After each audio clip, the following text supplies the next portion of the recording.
L'évaluation de projet et de la recherche qui s'en vient en agriculture urbaine. Alors j'espère qu'on va passer la prochaine heure et 20 ensemble de manière agréable. Mon premier invité s'appelle Frédéric Pitre. Il est biologiste de formation et a effectué un doctorat en co-tutelle avec l'Université Laval et AgroParisTech, portant sur l'effet de la fertilisation azotée sur la fixation du carbone par les peupliers. Il a ensuite effectué un stage postdoctoral à Rothamsted Research Imperial College de Londres pour effectuer des travaux sur l'utilisation de saules à croissance rapide pour différentes applications.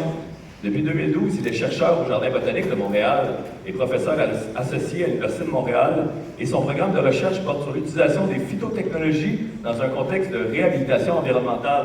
Ça a l'air intéressant, tout ça?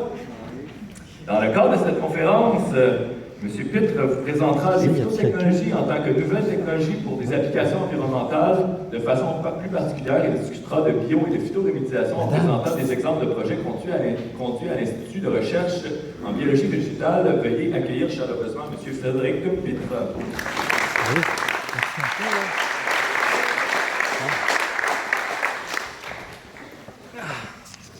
Merci de l'introduction. Je ne m'attendais pas à ce qu'elle soit assez détaillée et présentée devant tous. Alors, je me sens un peu gêné, là, mais bon. C'est pour ton niveau d'émotion. Exactement, c'est ça. Pour mettre tout le monde à niveau, là. Éric, c'est où que tu as mis... Ouais,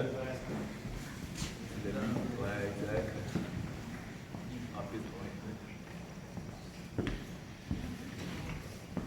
juste pour vous montrer comment ça va se passer, à chacun des conférences, on va faire la période de questions immédiatement, vu que les sujets ont bien à voir avec eux. OK, bien, bonjour tout le monde. Je suis content d'être ici aujourd'hui pour vous parler de phytotechnologie. Qu'est-ce que c'est les phytotechnologies, en fait? C'est une série de processus et de technologies environnementales qui utilisent l'utilisation de plantes vivantes pour résoudre des problèmes environnementaux. Ces technologies-là regroupent plusieurs choses, notamment les murs et les toits verts, les marais filtrants, la stabilisation d'herbe, la captation active de carbone et aussi la phytorémédiation, dont l'objectif est de décontaminer des sols qui sont pollués. Puis c'est la problématique dont je vais vous parler le plus aujourd'hui, parce que bon, il y a des applications concrètes dans un contexte d'agriculture urbaine. Pourquoi la phytorémédiation, c'est une problématique qui vaut la peine d'adresser? En fait, c'est parce que la problématique des sols contaminés, c'est, à notre avis, quelque chose d'assez négligé au niveau mondial, mais ça représente un passif environnemental de plusieurs milliards de dollars. Il faut réaliser que la stratégie usuelle pour décontaminer un sol, que je le mets entre guillemets, il y a deux approches possibles. En fait, la première, c'est le dig and dump, c'est-à-dire d'excaver et d'emmener les sols contaminés ailleurs pour les entreposer et ainsi rendre le site d'intérêt non pollué. Ben, ça ne règle pas vraiment de problème, ça le déplace. C'est l'opinion ici.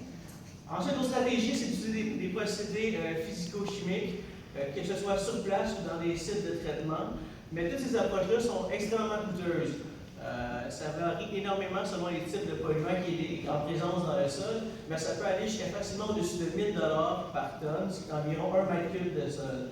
Donc, vous pouvez imaginer un ancien terrain industriel, un parc abandonné, une usine abandonnée, combien ça représente rapidement des centaines de milliers, des millions, peut-être même des milliards de dollars pour réhabiliter de façon traditionnelle.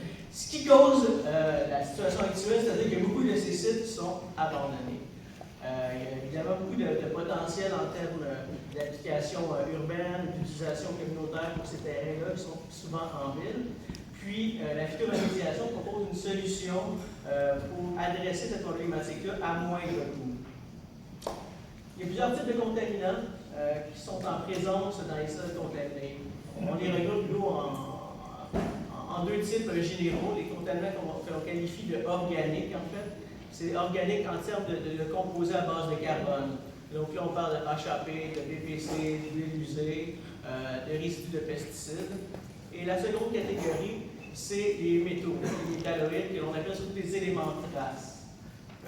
Les deux groupes de polluants nécessitent des stratégies différentes pour être traités et réhabilités en utilisant les plantes. La définition que je propose de la phytorémédiation, en fait, c'est quelque chose qui ressemble à ça, mais ce n'est pas quelque chose de défini précisément. Mais c'est basé sur l'utilisation des végétaux et des micro-organismes qui leur sont associés pour éliminer, contenir, rendre moins toxiques et dégrader certains contaminants environnementaux pour ultimement réhabiliter le sol. Ma seule diapositive en anglais, je crois. Mais c'est juste pour signaler qu'il y a 4 grands processus qui sont utilisés dans un contexte de phytoremédiation.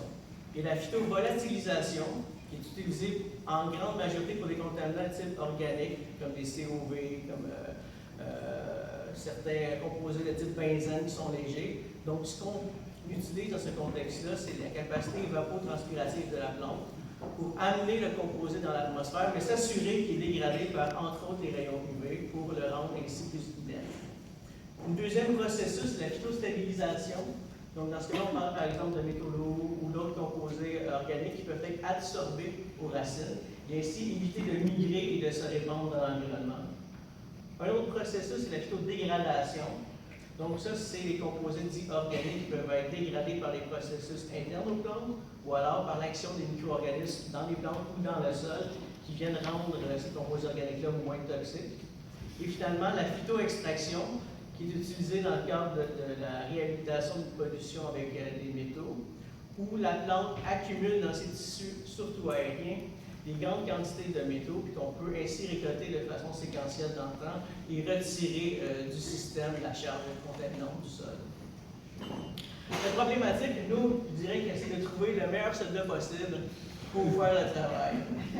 On a besoin d'une plante idéale qui n'existe pas, en fait.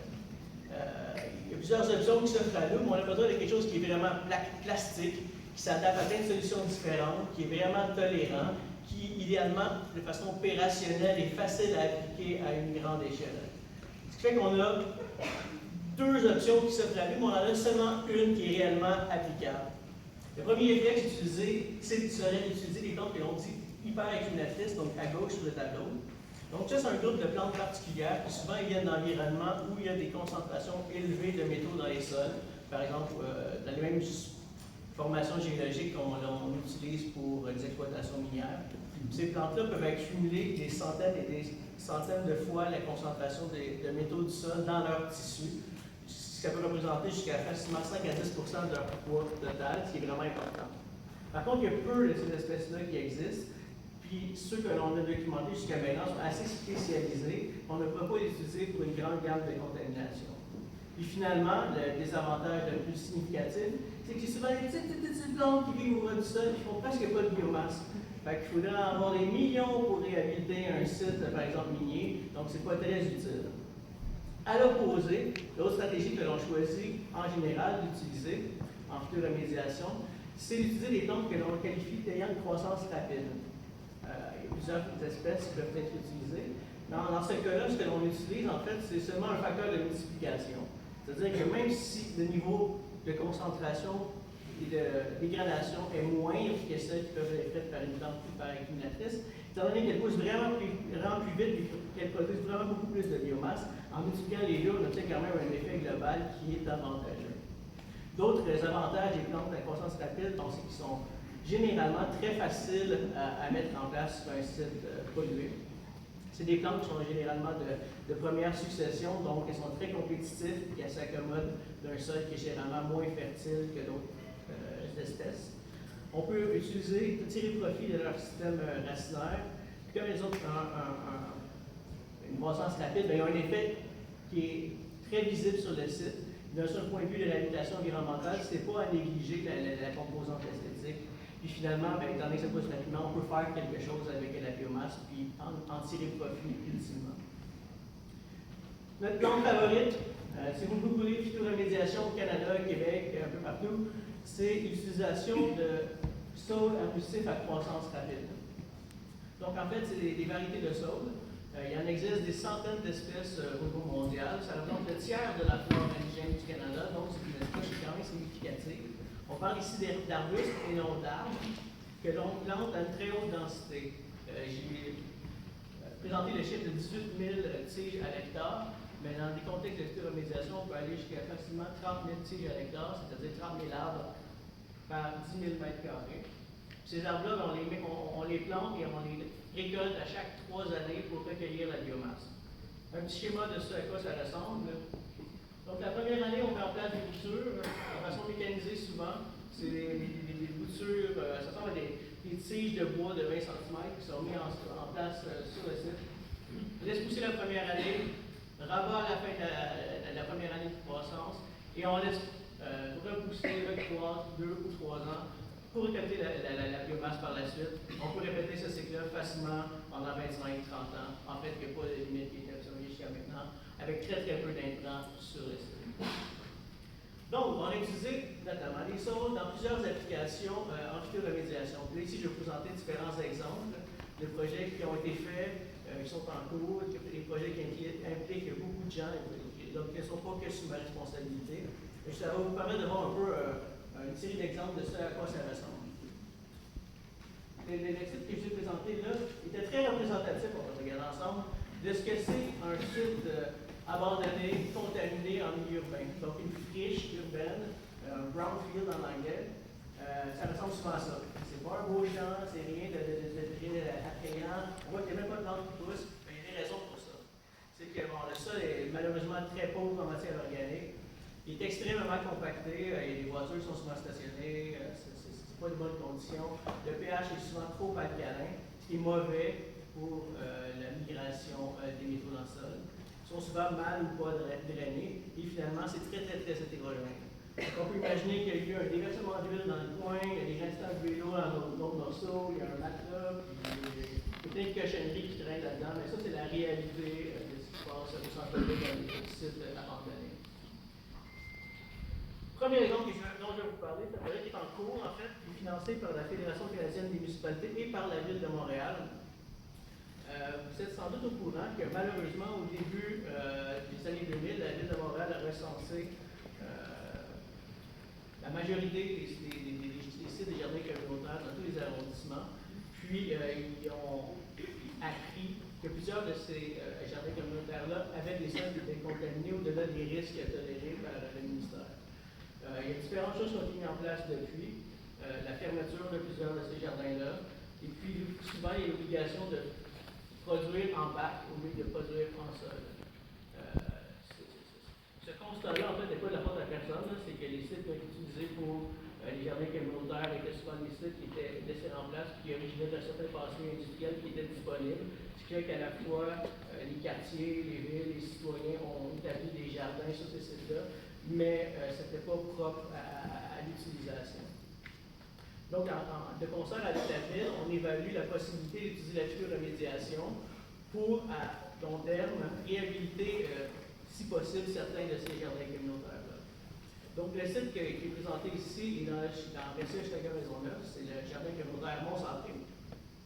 Donc, c'est comme dans beaucoup de jardins communautaires, il y a beaucoup d'activités des citoyens locaux, des jardiniers qui sont impliqués. Donc, on a fait un espèce de dialogue avec eux pour ne pas utiliser tout l'espace pour notre projet de recherche et permettre aux gens de maintenir leur jardinet dans des bacs dans le secteur du site. On teste la capacité de différentes espèces à extraire certains métaux. C'est pour ça qu'il y a des tournesols qui sont particulièrement bons pour extraire, par exemple, le cuivre, le zinc, le cadmium. Les métaux ne migrent pas dans les graines, pour votre information. On teste des saules, on teste de la fétuque, du trèfle, des peupliers, on a différents traitements. Puis on en est à une troisième année de croissance. Puis en date, c'est très encourageant parce qu'on se rend compte que la charge contaminante du sol, on peut adresser avec les plantes ces polluants-là et on peut envisager un horizon de réhabilitation qui soit raisonnable. Raisonnable ici ne veut pas dire un an, on s'entend. Ces sites-là, les arrondissements n'ont aucun sou pour les réhabiliter, fait que la seule autre option, c'est de mettre une clôture et de rien faire avec l'endroit. Donc, on parle de projets qui sont à long terme, mais c'est quand même très encourageant. Un autre projet qui, lui, est terminé, c'était la réhabilitation de l'allée des tanneries. Donc, ici, on est dans Saint-Henri, dans le sud-ouest, il y a le chute échangeur en Turcot, qui va bientôt être démoli. L'objectif du projet, c'était d'extraire des métaux lourds sur une ancienne friche industrielle. Donc, ce secteur-là a été utilisé pendant des décennies pour le traitement du cuir, la coloration, donc la tannerie. Puis ça, malheureusement, ça se fait surtout avec des métaux lourds. Il y en a encore beaucoup qui se retrouvent dans l'environnement, ce qui fait qu'on a proposé une approche en utilisant des saules et des peupliers, mais aussi des inoculums mycorhiziens dans le but d'accélérer la phytoextraction des métaux lourds par les plantes. Après 3 années de croissance, ce qu'on a vu, en fait, c'est très encourageant. c'est que premièrement, résultat un peu plate, les mycorhizes n'ont pas eu d'effet. Bon, c'est dommage, ce résultat. Mais néanmoins, qu'ils soient mycorhizés ou non, les arbres, les peupliers et les saules ont quand même réussi à extraire de façon vraiment intéressante à gauche le cadmium et à droite le zinc dans des proportions relatives de 4 fois plus que ce qu'il y avait dans le sol et 2 fois plus que ce qu'il y avait dans le sol dans le cas du zinc. Ce que ça veut dire, c'est qu'il y a une concentration qui se fait dans le tissu aérien. Tranquillement, au fur et à mesure, on peut extraire les métaux du système, puis éventuellement la charge contaminante du sol sera réduite. Ça, c'était avant sur le site. Ça a été pris il y a 2 ans. Initialement, l'introduction, je parlais de l'avantage de l'effet visuel qui est recréé par la mise en place des plantes. C'est vraiment mis à profit dans ce cas-là. Les peupliers sont devenus des arbres matures de 10-12 mètres maintenant. Les saules sont encore en place et font une allée bête qui bloque la vue à droite des résidents vers le quartier industriel et la voie ferrée. Puis, le projet, en fait, est maintenant entretenu par les résidents locaux qui voient ça comme une façon de verdir leur voisinage. Et puis, on qualifie le projet de succès. Les plantes sont encore en place, continuent à faire leur travail. Puis, encore une fois, c'est un exemple de succès.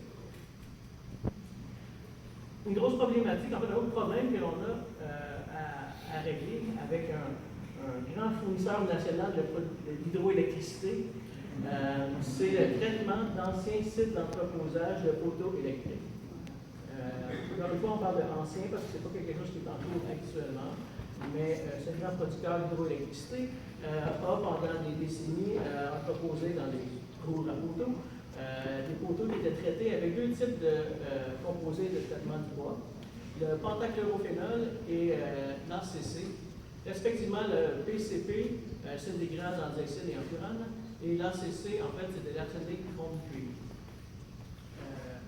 Ces cours à poteaux-là, étant donné qu'ils ont eu à supporter des dizaines de poteaux pendant des décennies, ils ont commencé par graduellement devenir contaminés par ces polluants-là.